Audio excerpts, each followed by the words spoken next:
सोचिए एक ऐसा घर जहां अभी अभी एक जवान बेटे की मौत हुई हो, आंगन में हवन चल रहा हो, लोग शोक में डूबे हों, लेकिन उसी घर में कुछ ऐसा छिपा हुआ हो जिसे सुनकर सबके रोंगटे खड़े हो जाए।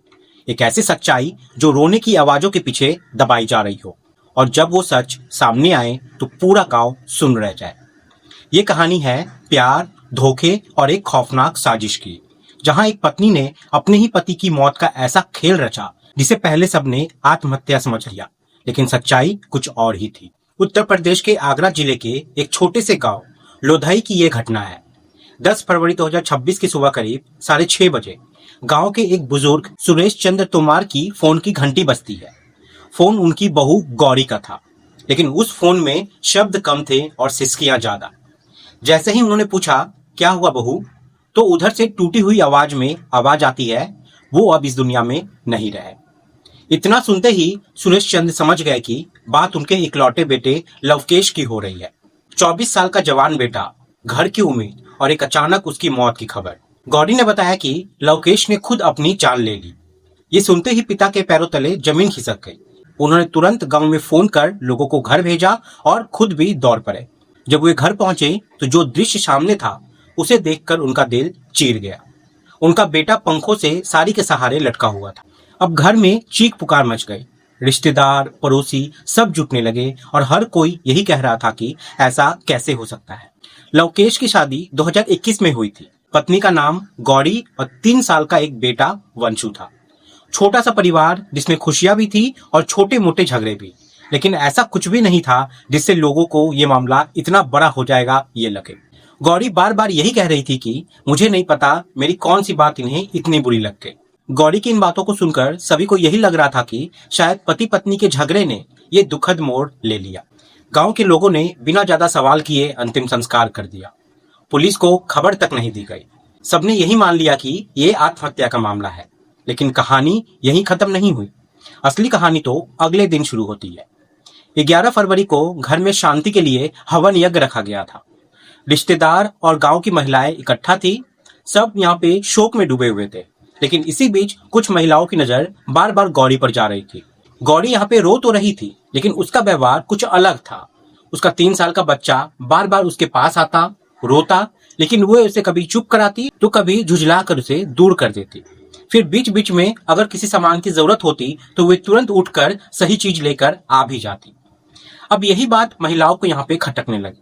एक महिला ने यहाँ पे दूसरी महिला से कहा कि अगर किसी का पति मर जाए तो वो इस हालत में थोड़ी होता है, इतनी होश में। धीरे धीरे ये बात जो थी ये अब फैलने लगी। सबको लगने लगा कि कुछ तो यहाँ पे गड़बड़ जरूर है। गौरी रो तो जरूर रही है, लेकिन हर चीज पर ध्यान भी दे रही है, जैसे वो पूरी तरीके से टूटी नहीं, बिखरी नहीं और होशो हवास में हो। फिर एक महिला ने हिम्मत करके सीधे जाके उससे सवाल किया, बहन सच सच बता, उस रात हुआ क्या था। गौरी ने जवाब देने के बजाय जोर जोर से यहाँ पे रोना शुरू कर दिया, और शक जो था यहाँ पे और ज्यादा यहाँ पे गहरा होता चला गया। बात गांव के पुरुषों तक पहुंची और देखते ही देखते पूरा माहौल यहाँ पे बदल गया। अब हर कोई गौरी को शक की नजर से देखने लगा। आखिरकार लवकेश के पिता सुरेश चंद्र भी उसके पास पहुंचे। उन्होंने प्यार से पूछा, बेटा सच बता दो, आखिर हुआ क्या था।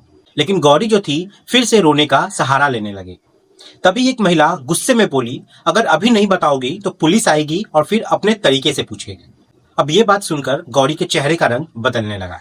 फिर उस पर दबाव बढ़ता गया और आखिरकार उसने बोलना शुरू किया। लेकिन जो सच यहाँ पे सामने आया उसे सुनकर वहां मौजूद हर इंसान के होश उड़ गए। दरअसल इस कहानी में एक और किरदार था, सुंदर, जो लवकेश का चचेरा भाई था।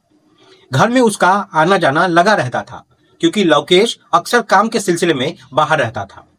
घर के छोटे मोटे कामों के लिए गौरी अक्सर सुंदर को बुला लिया करती थी, और इसी आने जाने ने धीरे धीरे एक खतरनाक रिश्ते को जन्म दिया। पिछले 4 महीने से गौरी और सुंदर के बीच नजदीकियां बढ़ने लगी थी। जो रिश्ता देवर भाभी का था वो धीरे धीरे एक अवैध संबंध में बदल गया। फोन पर बातें, चोरी छिपे मुलाकातें और फिर वो सब जो नहीं होना चाहिए। 9 फरवरी की रात, वही रात जिसने इस कहानी को खौफनाक बना दिया। उस दिन चॉकलेट डे था। गौरी ने सुंदर को फोन करके घर बुलाया, और जब वो घर आया तो दोनों अकेले थे, लेकिन उन्हें यह नहीं पता था कि उस रात लवकेश जल्दी घर लौट आएगा। जब लवकेश ने कमरे के अंदर कदम रखा तो उसकी आंखों के सामने जो मंजर था उसने उसके पैरों तले जमीन खींच ली। उसकी अपनी पत्नी गौरी और उसका चचेरा भाई सुंदर दोनों एक ऐसी हालत में थे जिसकी उसने कभी कल्पना भी नहीं की थी। कुछ सेकंड के लिए वो वहां पे सुन हो जाता है, फिर उसके अंदर गुस्सा, दर्द एक साथ फूट पड़ता है और उसने कांपती हुई आवाजों में कहा, मुझे तुम दोनों से ये उम्मीद नहीं थी। कमरे का माहौल अचानक बदल गया। जहां पे कुछ देर पहले छिपे हुए रिश्ते थे, वहां अब डर था, पकड़े जाने का डर, सच सामने आने का डर। लवकेश ने विरोध करना यहाँ पे शुरू किया, सवाल पूछे, चीखने की कोशिश की, लेकिन शायद उस रात उसके सवालों का जवाब देने के बजाय उसे हमेशा के लिए चुप कराने का फैसला पहले ही हो चुका था। सुंदर ने तुरंत आगे बढ़कर लवकेश को पकड़ लिया और पूरी ताकत से उसे जमीन पे गिरा दिया। लवकेश छटपटाता रहा, खुद को छुड़ाने की कोशिश कर रहा था, लेकिन उसी वक्त गौरी ने पास रखे तकिया उठाया और बिना एक पल सोचे उसने उस तकिए को सीधा लवकेश के चेहरे पर रख दिया। उस कमरे में अब कोई आवाज नहीं थी। लवकेश तड़प रहा था, हाथ पैर मार रहा था, लेकिन एक तरफ ताकतवर पकड़ और दूसरी तरफ सांस रोकता तकिया। धीरे धीरे उसकी हर कोशिश कमजोर पड़ने लगी और कुछ ही पलों में उसकी हरकतें थम गई। शरीर जो था ढीला पड़ गया और वो हमेशा के लिए खामोश हो गया। कुछ सेकंड के लिए अब उस कमरे में सन्नाटा छा गया। अब वहां न प्यार था न डर, बस एक लाश थी और दो लोग जिन्होंने अभी अभी एक जिंदगी खत्म कर दी थी। लेकिन कहानी यहीं खत्म नहीं हुई। असली डर तो अब शुरू हुआ। दोनों के दिमाग में एक ही सवाल था, अब क्या करें? अगर ये सच सामने आ गया तो सब खत्म, परिवार, इज्जत, जिंदगी, सब कुछ। और तभी उनके दिमाग में एक खतरनाक प्लान आया। उन्होंने सोचा कि इसे आत्महत्या बना देते हैं। रात के करीब 11 बजे से उन्होंने इस साजिश को अंजाम देना शुरू किया। लवकेश की लाश को उठाया गया, साड़ी ली गई और उसे पंखे से लटका दिया गया। पूरा सीन ऐसे बनाया गया जैसे उसने खुद ही अपनी जिंदगी खत्म कर ली हो। इस सब में उन्हें करीब 3 बजे तक का समय लग गया। इसके बाद उन्होंने घर के हर उस निशान को मिटाया जो सच्चाई की ओर इशारा कर सकता था। तकिया, कमरे की हालात, हर चीज को सामान्य दिखाने की कोशिश की गई ताकि सुबह जब लोग आए तो उन्हें सिर्फ एक आत्महत्या जैसा लगे, एक दुखद घटना नहीं। सुबह 6:30 बजे वही कॉल, वही रोना, वही नाटक। गौरी ने अपने ससुर को फोन किया और इतनी जोर जोर से रोई कि आसपास के लोग भी इकट्ठा हो गए। सबको यही लगा कि एक पत्नी अपने पति की मौत पर टूट गई है, लेकिन किसी को नहीं पता था कि उस रोने के पीछे एक राज छुपा हुआ है।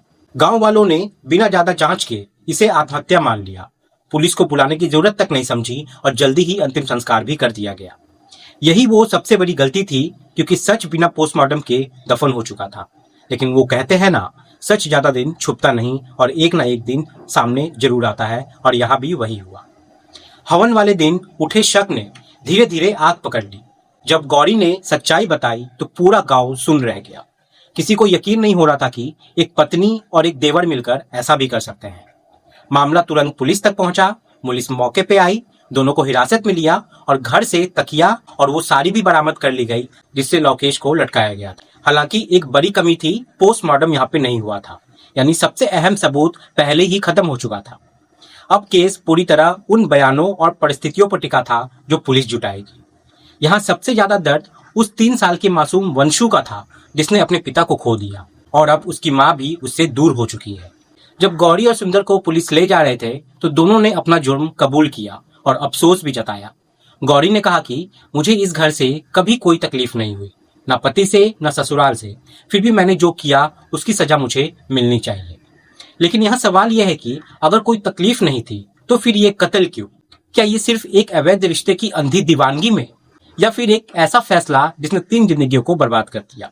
दोस्तों, ये कहानी सिर्फ एक अपराध की नहीं है, ये एक चेतावनी है और ये आपको बताती है कि रिश्तों की सीमाएं जब टूटती है तो अंजाम कितना खतरनाक हो सकता है। आप सब यहाँ पे सतर्क रहें, सावधान रहें। जय हिंद, जय भारत।